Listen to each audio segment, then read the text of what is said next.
Good morning friend, जय जगन्नाथ।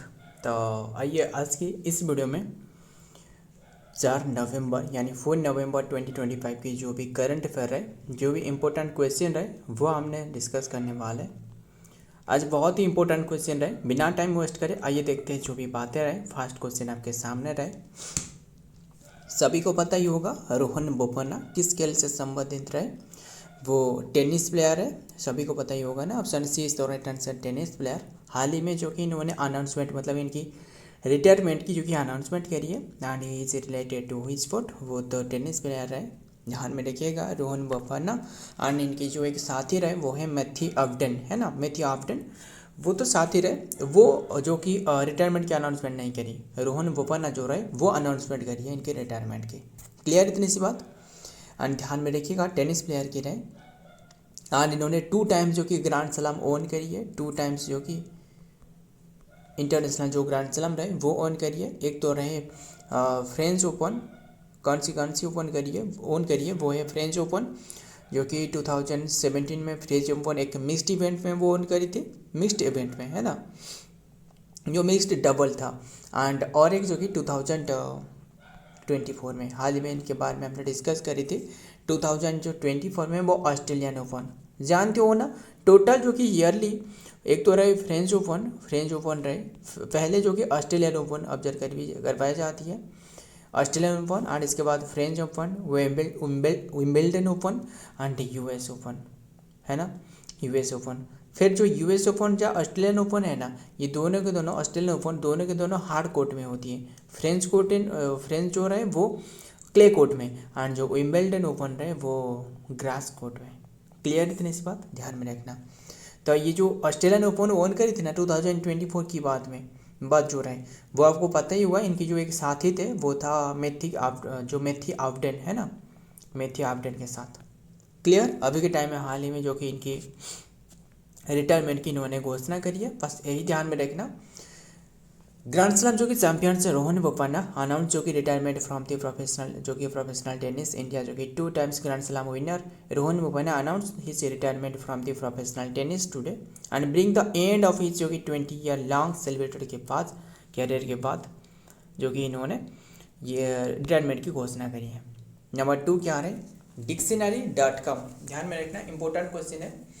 क्या रहे डिक्शनरी.com, हाल ही में क्या देखने को मिले डिक्शनरी.com। असल में डिक्शनरी.com जो रहे ये घोषणा करिए यानी डिक्लेयर करिए व्हिच नंबर, इनमें से जो देख रहे हो कौन से नंबर को declare as the word of the year के रूप में, वो है 67। Option C is the right answer. ये बताया जा रहा है 67 जो रही है जेनजी के बीच में काफ़ी जो कि फेमस रहा ये वर्ड, ये जो संख्या रहे। तो ध्यान में रखना, देखते हैं डिटेल में क्या बातें रहे। इन्हें ईयर डिफाइंड जो कि बाय इंटरन जो कि आयरन एंड जो कि डिजिटली जो कि overload under dictionary has a crown जो कि 67 आज it's the word of the year for the 2025 के लिए। The number has dominated social media वाफिल्ड parent and even lead to the school van, बस ध्यान में रखना। ऑल वाइल जो कि symbolling how the language keeps and mutating in the age of the algorithmic and then the means. ध्यान में रखिएगा। आगे देखते हैं नेक्स्ट में क्या आ रहा है। नंबर 3, विच सिटी, कौन सी सिटी जो कि has been recognize, which city has been recognize as a city of gastronomy by UNESCO के बारे में पता ही होगा ना। यूनेस्को की स्थापना 1945 में रहे। 1945 में हेडक्वार्टर आपको मिलने वाला है पेरिस फ्रांस में, है ना, पेरिस फ्रांस में मिलने वाला है। इसके जो डायरेक्टर जनरल रहे वो कौन रहे, हाल ही में जो नए बने थे वो डायरेक्टर जनरल वो है खालिद एनामी, खालिद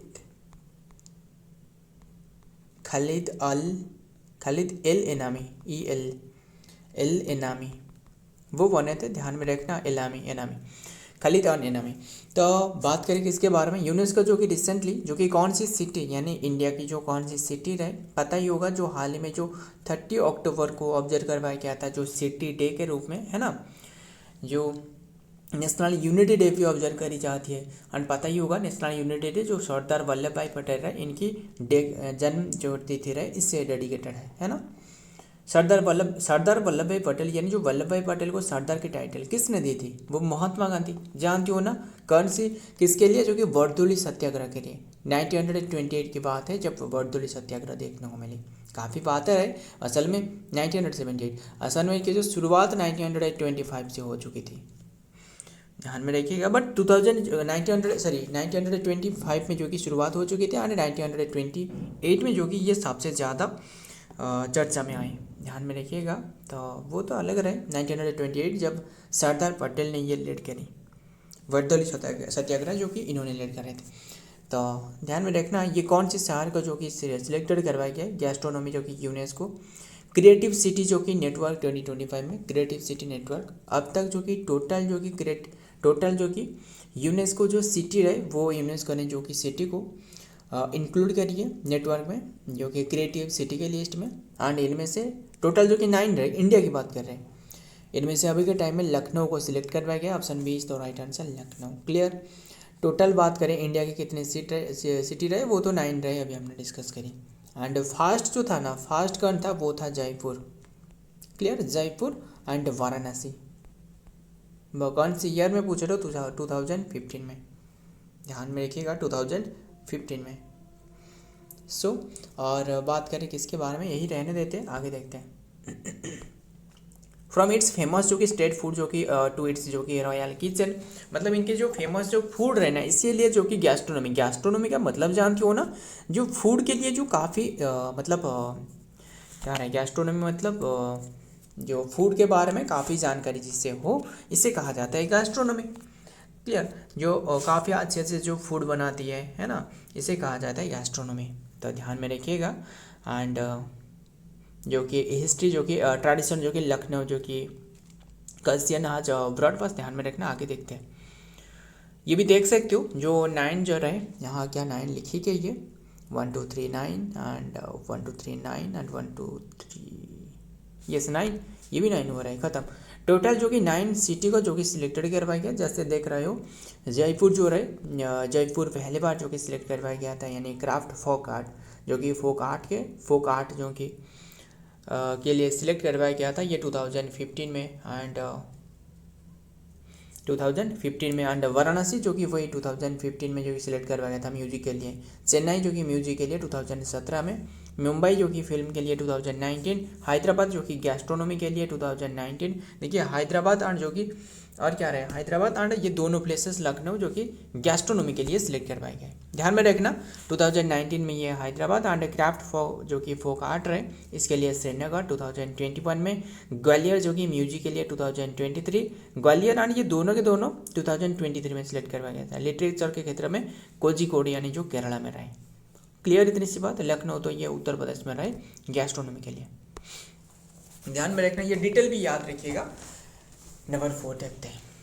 एंड क्या रहे नंबर 4 में, India with which site has been declared as the 94th Ramsar site of India. जानते हो ना, हाल ही में मतलब जो रामसर साइट रहे वो 94 हो चुकी है, क्योंकि हमने डिस्कस कर रहे थे 93 डिस्कस कर रहे थे, है ना। तो अभी के टाइम में जो कि बताइए होगा इसके बारे में, काफ़ी बातें रहे। जो बता सकते हो जो उधवा लेक कहाँ रहे? उधवा लेक वो झारखंड में रहे। खिंचोपलेरी वो झारखंड में रहे। थरतंगल जो पक्षी अभय रहे एंड सक्करकुट्टई जो पक्षी अभय रहे ना, 4 हमने डिस्कस करे ना, वही जो 4 रहे, 4 जो कि जो इंक्लूड करने के बाद 85 बन चुके थे। थरतंगल पक्षी अभयारण्य और जो सक्करकोटई रहे वो तमिलनाडु में मिलने वाला है। सबसे ज़्यादा अगर आपको पूछे जाए कि सबसे ज़्यादा जो रामसर साइड रहे वो कहाँ रहे, वो आपको मिलने वाला है तमिलनाडु में, यानी तमिलनाडु में टोटल 20 रहे, ध्यान में रखना। और अभी के टाइम में जो हमने डिस्कस कर रहे हैं वो कौन सी जो कि 94 बने, वो है क्या रहे जो कि गुगावेल लेक। ऑप्शन सी इज तो राइट आंसर, गुगावेल लेक। क्लियर, ये जो कि बने हैं एंड ये कहाँ रहे, आठ बिहार में रहे, तो ध्यान में रखिएगा। एंड बिहार की भी एग्जैक्टली प्लेस पूछे तो वो काठियावाड़ा जो डिस्ट्रिक्ट है, बिहार के काठियावाड़ा डिस्ट्रिक्ट में, ध्यान में रखिएगा।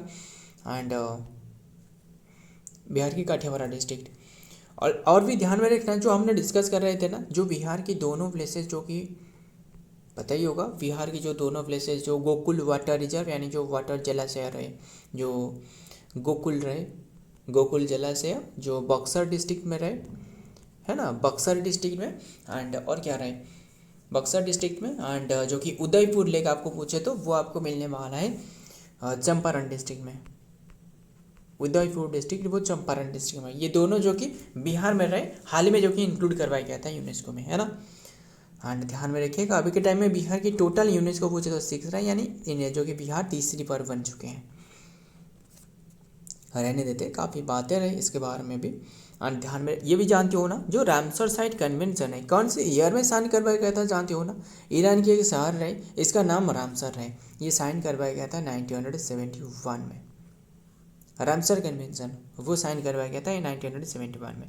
एंड तब से लेकर ये जो कि रामसर साइट की जो कि सिलेक्टेड करवाए जाते हैं, क्योंकि रामसर साइट जो रहे वो काफ़ी महत्व रहे, यानी जो वाटर को प्यूरिफाई करने में, है ना, पता ही होगा इसके बारे में। जो बस रहने देते, ये काफ़ी बातें रहे। जो रामसर साइट मतलब वाटर को जो कि दलदली जो भूमि रहे वो रहे, ध्यान में रखना। बिहार जो कि गोकुबेल जो कि गुगाबेल जो कि लेक हैज बीन जो कि designated Ramsar site. And marking India जो कि 94th वेटलैंड ऑफ इंटरनेशनल जो कि इम्पोर्टेंस। क्लियर। बिहार आज नाव जो कि 6 रामसर साइट बिहार की हो चुकी है अभी के टाइम में, बस यही ध्यान में रखना। और क्या बात करें, और ये भी इंटरेस्टिंग बात ध्यान में रखना, देखिए बिहार की तो 6 रामसर साइट हो चुकी है। एंड जो कि standing 3rd position in the country after the Tamil Nadu के बाद 3rd position Tamil Nadu. And second जो कि उत्तर प्रदेश। इंडिया जो कि main wheel continues to be at the top of the Asia, जो कि 3rd in the world after the UK. मतलब जो इंडिया रहे वो 3rd पर रहे, जो कि यूके के बाद यूके में कितने की रहे 176, जो कि क्या रहे मतलब रामसर साइड रहे। इसके बाद मेक्सिको 144, इसके बाद इंडिया के पूछे तो वो रहे 94, है ना, अभी के टाइम में बन चुकी है। एंड जो कि ग्लोबली टोटल पूछे तो 2546 जो कि रामसर साइड रहे। आगे देखते हैं number 5, world tsunami day observe करी जाती है कौन सी डेट को, ये ऑब्जर्व करी जाती है 5 नवंबर को, वर्ल्ड सुनामी डे। बस एक डे रहे वो हमने डिस्कस कर ली। World tsunami awareness day is an annual जो कि event held on 5 November to arise awareness of the जो कि dangerous effect of the tsunami and जो कि इम्पोर्टेंस ऑफ सुनामी जो कि preparedness and early warning of tsunami. ध्यान में देखिएगा कैसे सुनामी में मतलब कैसे सुरक्षा मिले और सारे के सारे ये मेंशन रहे, इसीलिए जो कि एक डे रहे इससे डेडिकेटेड है। एंड डे वाला क्वेश्चन तो हमने काफ़ी भी डिस्कस करी है। 1 जो कि नवंबर को ऑब्जर्व करी जाती है नेशनल वेगन डे, है ना। वेगन जानते हो ना, वेगन मतलब है देखिए जो एनिमल प्रोडक्ट भी नहीं खाते हैं, यानी जो मिल्क हो गया, चीज हो गया, बटर हो गया, वो भी नहीं खाते, इसे कहा जाता है वेगन। खत्म। अगर आप सोचते हो कि आपके वेजिटेरियन जी देखिए वेज अलग है, वेज जो नेशनल वेजिटेरियन डे 1 अक्टूबर को ऑब्जर्व करी जाती है एंड ये वेगन डे है, डिफरेंस याद रखिएगा। आगे देखते हैं क्या रहे number 6, who has release the first ever जो कि Hindi translation of the translation of जो कि Lithuania novel that is the last day. इसका राइटर कौन है ध्यान में रखना, इसका राइटर है जो कि रिटन बाय कौन है एंड ये जो कि रिलीज करवाया क्या है साहित्य अकेडमी के द्वारा। Option C is the right answer, Sahitya academy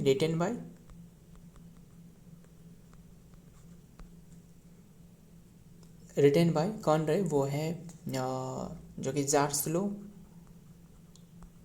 जारोस्लो मेलिनिकस।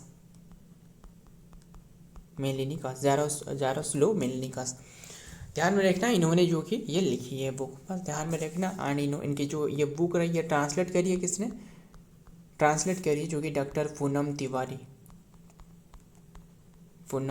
के द्वारा। क्लियर। बात करें जो इंटरनेशनल साहित्य जो एकेडमी रही जानते हो ना, ये साहित्य एकेडमी जो अवार्ड रहे जो इंडिया की जो क्या रहे हाईएस्ट जो लिटरेरी, यानी जो सेकेंड हाईएस्ट लिटरेरी है ना, second highest and first highest literary award पूछे तो वो कौन सी रहे बताना मुझे। ध्यान में रखिए जो क्या रहे ज्ञानपीठ या फिर क्या रहे, ध्यान में रखना बताना मुझे। एंड क्या मैं सही हूँ। और इसकी स्थापना पूछे तो साहित्य अकेडमी की जो स्थापना है एस्टेब्लिशमेंट 12 मार्च जो कि 1954 में करवाया गया था, 1954 में। एंड चेयरमैन अभी के टाइम में माधव कौशिक रहे। आगे देखते हैं द साहित्य अकादमी जो कि यस ज्ञानपीठ अवार्ड जो रहे वो सबसे टॉप पर रहे, है ना, तो ध्यान में रखना, याद है। तो और क्या रहे जो कि द साहित्य अकादमी जो कि आज रिलीज द हिंदी जो कि translation of the Lithuania author जो कि जोरास लावेस मेलेनिकस जो कि novel the last day, title जो कि अंतिम दिन, दिस मार्केट द फास्ट इवर जो कि लिथुनियन फिक्शन ट्रावेलाइजेशन, बस ध्यान में रखना। आगे देखते हैं ऑथर का नाम याद रखना, किसने रिलीज करी, क्या रहे वो भी याद रखना।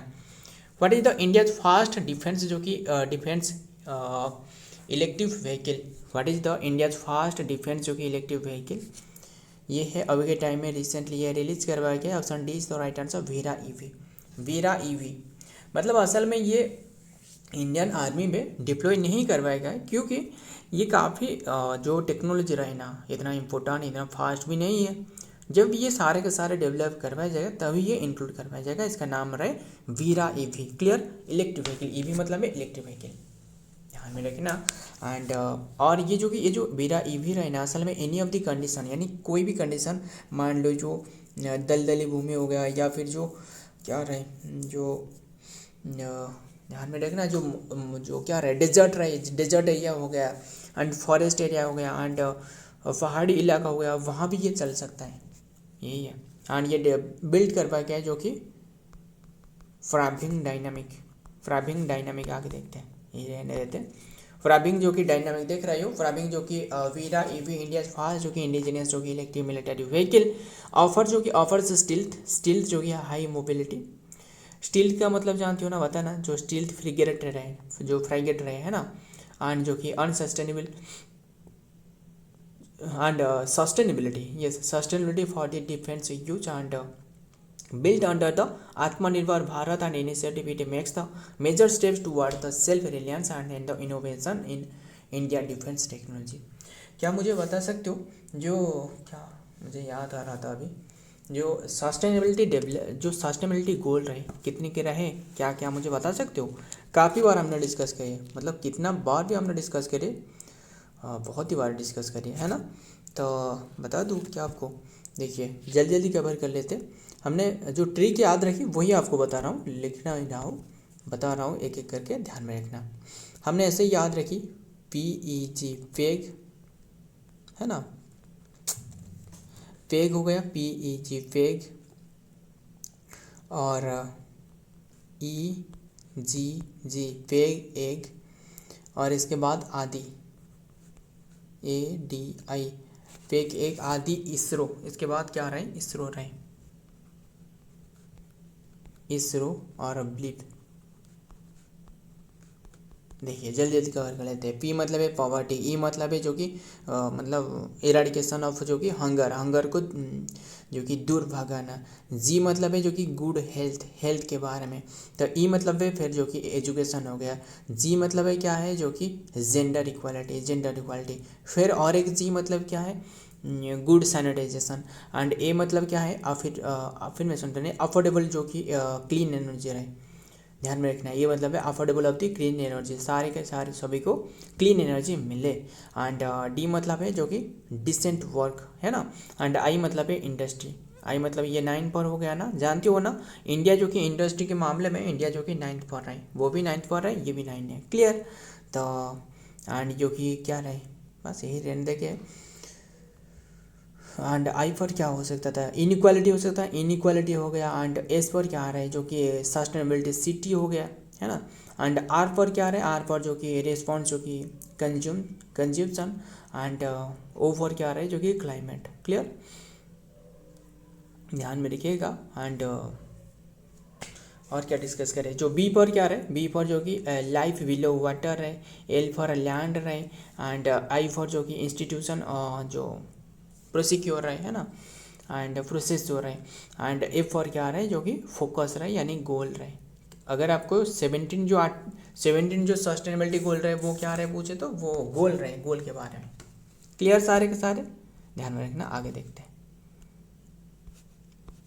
Number 8, which state has announce the जो कि कलेक्ट जो कि ग्रीन टैक्स एंड व्हीकल जो कि एंटरिंग फ्रॉम अदर स्टेट, जो अदर स्टेट से जो व्हीकल आ रहा है इनके लिए जो कि टैक्स वसूला जाएगा, क्योंकि जो कि जो वायुमंडल रहे इससे प्रदूषण कम किया जाए। यानी option C is the right answer Uttarakhand. जो भी उत्तराखंड मतलब असल में जो बॉर्डर मतलब एरिया रहे दूसरे स्टेट से जो बाइक या फिर जो कार रहा है जो भी आ रहा है ना, जो भी आ रहा है इसके ऊपर में जो कि इसके ऊपर में चार्जेस लगाने वाला है। क्लियर, ये शुरुआत करवाया जाएगा दिसंबर जो कि 2025 से। क्लियर, एंड कर्नाटक कहाँ से है? ये आंसर उत्तराखंड है। आपको बताया भी कर्नाटक उत्तराखंड एंड कर्नाटक लिख दी, कर्नाटक तो नहीं हो सकता, ये उत्तराखंड है, ध्यान में रखिएगा। तो ये option D is the right answer Uttarakhand. Uttarakhand की कैपिटल जानते हो ना, वो है असल में दोनों कैपिटल रहे, एक तो रहे समर कैपिटल और एक रहे विंटर कैपिटल। समर है जो कि गैरसन यानी जो गारिसन रहे है ना, गारिसन, एंड विंटर क्या रहे देहरादून, देहरादून ध्यान में रखिएगा। एंड गवर्नर जानते हो ना, गवर्नर कौन रहे? सीएम कौन रहे? सीएम है पुष्कर सिंह धामी एंड गवर्नर जो कि गुरमीत सिंह संधवालिया, गुरमीत सिंह रहे। नंबर 9 देखते हैं डिटेल में क्या रहे। उत्तराखंड जाके अनाउंस करिए दैट इट विल जो कि collect green tax and the vehicle entering from the other state starting from December 1 2025 से ये शुरुआत करवाई जाएगा। ध्यान में रखना, टैक्स वसूला जाएगा। तो ध्यान में रखिए कैमरा के माध्यम से जो कि एंटरिंग पॉइंट बस ध्यान में रखना। एंड प्रपोज क्या है? टू टैक्स जो कि aim to the reduce the vehicle जो कि पॉल्यूशन, व्हीकल पॉल्यूशन को रिड्यूस करना, घटाना and reserve that the state जो कि नेचुरल जो कि ब्यूटी को बढ़ाना। क्लियर, तो बात करें जो कि ध्यान में रखिएगा। एंड जो कि ये जो क्या रहे टैक्स जो कि रेट रहे, रेट जो कि various vehicle for various type की रहे, जो कि 80 से लेकर 700 तक है ना। ये देख सकते हो ट्रक में जो कि 120 से लेकर 700 है, बस में 140 है ना। देखते हैं next number 9 recently FIDE trophy. Recently FIDE trophy यानी जो फीडे पूरी देश में जो चेस को रेगुलेट कर रहा है क्या है? फीडे है ना। फीडे जो कि पूरे देश में जो चेस रहा है इसे रेगुलेट करना है। इसकी स्थापना भी शायद आपको पता ही होगा ना, 1924 स्थापना रहे 20 जुलाई, इसीलिए 20 जुलाई को ऑब्जर्व करी जाती है चेस डे के रूप में है ना, चेस डे हो रहा है, बस ध्यान में रखना। और अभी के टाइम बस ये क्वेश्चन का आंसर क्या है, ये है विश्वनाथन आनंद। विश्वनाथन आनंद के बारे में पता ही होगा, फास्ट जो कि चेस ग्रैंड मास्टर थे विश्वनाथ आनंद, इनके नाम से माइंड जो मास्टर है, माइंड मास्टर नाम करके बुक रहे इनकी। एंड ध्यान में रखिए लाइटिंग किड ऑफ इंडिया भी कहा जाता है इन्हें है ना।